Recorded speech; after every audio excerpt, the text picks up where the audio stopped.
કેમ કે વારંવાર મનુષ્ય જન્મ મળતો ભગવાને કૃપા કરી છે ને તારે મનુષ્ય બન્યા છો 84 લાખ યોની પછી આ વાત નહીં ના માનો તો કઈ નહીં પણ જે સત્ય છે એ સત્ય જ છે તમારા માનવાથી કે નહીં માનવાથી સત્ય ક્યારેય મિથ્યા થવાનું આદિ અનાદિથી આ સત્ય છે કે 84 લાખ અવતાર શું 84 લાખ યોની જેટલી પશુ પક્ષીઓની યોનીમાંથી એ જીવ પીડા કષ્ટી ભોગવતો ભોગવતો ભોગવતો ભોગવતો આવે તાર ભગવાનની ક્યાં કૃપા દ્રષ્ટિ થાય કે આ જીવે બહુ યાતનાઓ ભોગવી બહુ યોનિઓમાં દુઃખ ભોગવ્યા લાય હવે એક વખત આના ચાંદ સાલું મનુષ્ય બનાવું અને મનુષ્ય બનાવી અને એની રીતે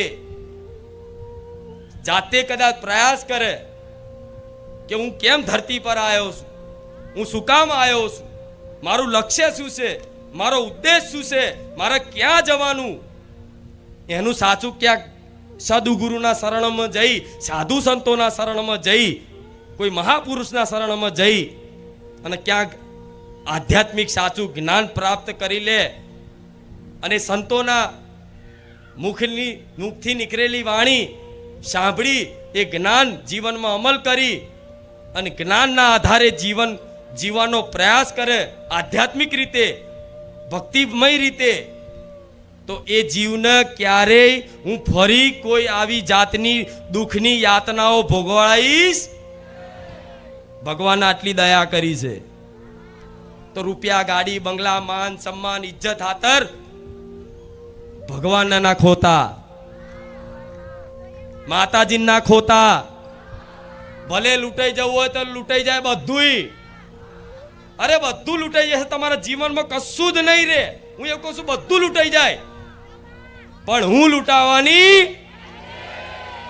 મારો રામ લૂંટાવાનો કેમ કે આ સંસારમાં બધું નષ્ટ થાય ક્યારે માતાજી નષ્ટ થતા ભગવાન નષ્ટ થતા કેમ કે એ સત વસ્તુ છે શું છે સત એ સતનો કોઈ દિવસ નાશ થતો નાશ અસત વસ્તુનો થાય છે આ બધી વસ્તુ અસત વસ્તુ છે આ બધું શું છે અસત વસ્તુ આ શરીર અસત વસ્તુ છે આ શરીરનો એક દાડો નાશ થવાનો છે પણ અંતર આત્મામાં જે આત્મા રૂપી રામ છે જે જીવ છે એનો નાશ થાય છે તમારી અંતર આત્માને પૂછો થાય છે નાશ નહીં થતો આખું શરીર તમારું પંચ ભૂતોમાં વિલીન થઈ જશે મૃત્યુ પામશો તો અગ્નિદાહ કરી દે છે એટલે આ પંચભૂતોનું શરીર પંચભૂતોમાં વિલીન થઈ જશે અગ્નિ આકાશ વાયુ જલ ને પૃથ્વી આ પંચ તત્વોથી આ શરીર બનેલું છે તો અગ્નિ અગ્નિની જગ્યાએ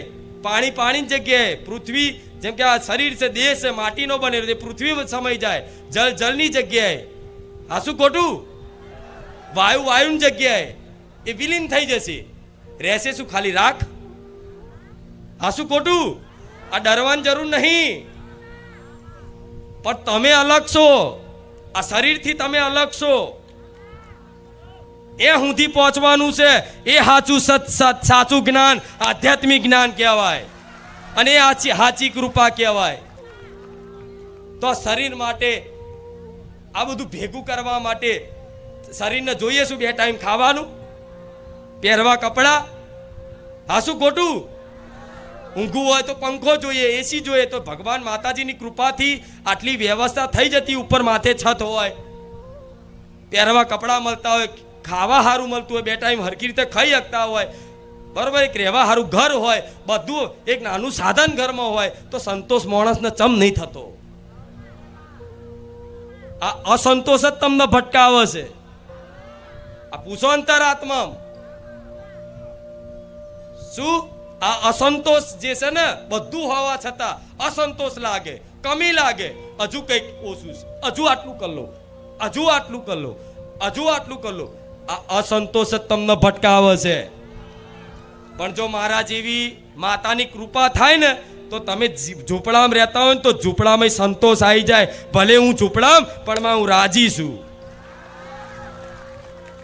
એટલે મારા ભક્તોને કહીશ કે ભગવાન માતાજી જેટલું જરૂર હોય એટલું આપી દેતા હોય ને તો એમાં સંતોષ રાખવાનો.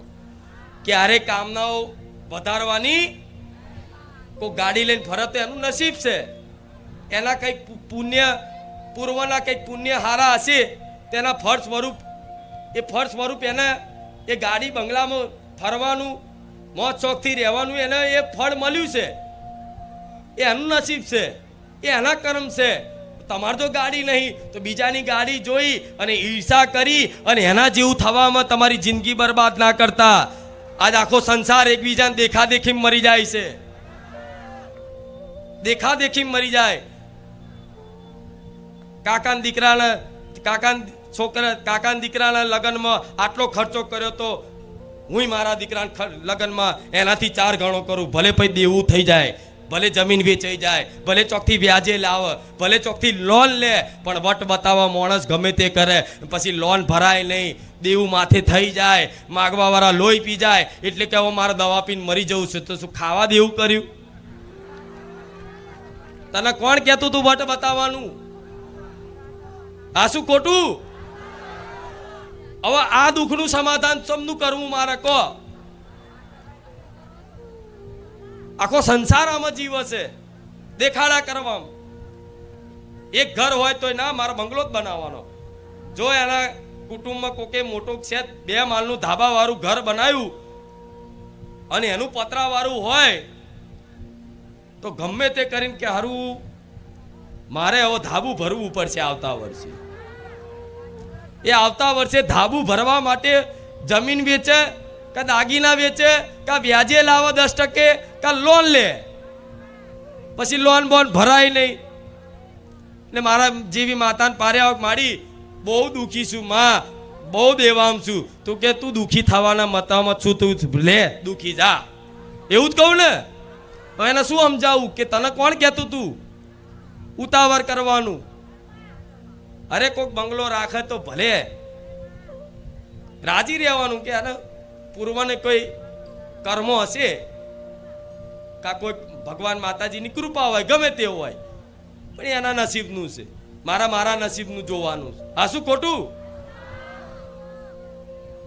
કોઈક 4 દાગીના દોરા લઈને ફરતું હોય તો તમારી ઈર્ષા કરીને નહીં લાવવાના કે લાય હું મારા ઘરવાળાને ચોટુક મને લઈ આલત તે. પેલો બાપડો માણ 15,000 પગાર લાવતો હોય એની ભાઈ ચોટે બરોબર રોજ.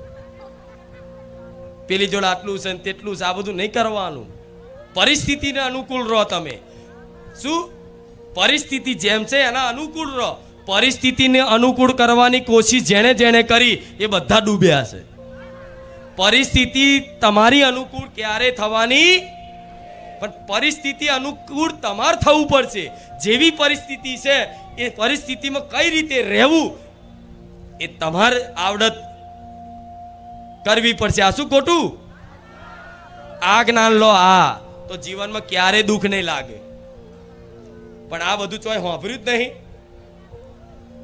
બહુ દેવું થઈ ગયું કે આ માતા નડી, અને માતાએ દેવું કરવાય. કોઈ મેલડીએ તમને કીધું કે વ્યાજે લે? કોઈ મેલડીએ કીધું કે ભાઈ તારી પહોંચ નહીં હપ્તા ભરવાની ગાડી લે, તારી પહોંચ નહીં ઘર લેવાની, તું લોન લઈને ઘર લે? મેલડી કહેવાય હતી કે કોઈ કુળદેવી ચામુંડા કહેવાય હતી? આ શું ખોટું? દેવું થઈ જાય માડી તું ચો જઈ તાર આટલા દીવા કરું છું, એટલે માડી કે હું અહીંયા જ છું, તું ચો ખોવાઈ ગયો તો? હું તો વર્ષોથી અહીંયા જ છું, પણ તારી આંખો ધૂળ પડી તું મને ના જોઈએ તો હું શું કરું? આ શું ખોટું? સ્વાર્થની લોભ લાલચની ધૂળ પડી હોય તો લોભ લાલચની સ્વાર્થની આંખોથી થોડી માં દેખાય? ના દેખાય ને. હા, તો ક્યારે આવું કરવું? દેખાદેખી બિલકુલ બંધ કરી દેવી. હા, માતાજીની કૃપા હોય અને તમારા જોડે પૈસા હોય તો 1 નહીં 4 ગાડીમાં ફરો, ના નહીં 1 નહીં 4 સાધન લાવો, 1 નહીં 2 ઘર લો, પણ તમારા જોડે હોય એવું કંઈક આવકનો સ્ત્રોત હોય, બરાબર, અને તમને એવું લાગતું હોય કે આ લઈશ, હું આ કરી શકીશ, આત્મવિશ્વાસ જાગતો હોય તો તમે કરો. ના નહીં, ભગવાન જે હાલે એની મતલબ તમે કરી શકો છો. ઘરે બનાવી શકો, ગાડી લાવી શકો, બધું કરી શકો છો, પણ તમારી કેપેસિટી જોજો, તમારી કેપેસિટી ના હોય એની બહાર પગ મૂકતા, ચાદર કરતા પગ પોરા કરાય, આવી કહેવત છે ને. હા, તો આ કહેવત એમને નહીં આલી. માણસોનો આમ સંતોષ નહીં, પછી કે માડી અમે દુઃખી થઈએ છીએ, માડી અમારા ઓમ થાય છે.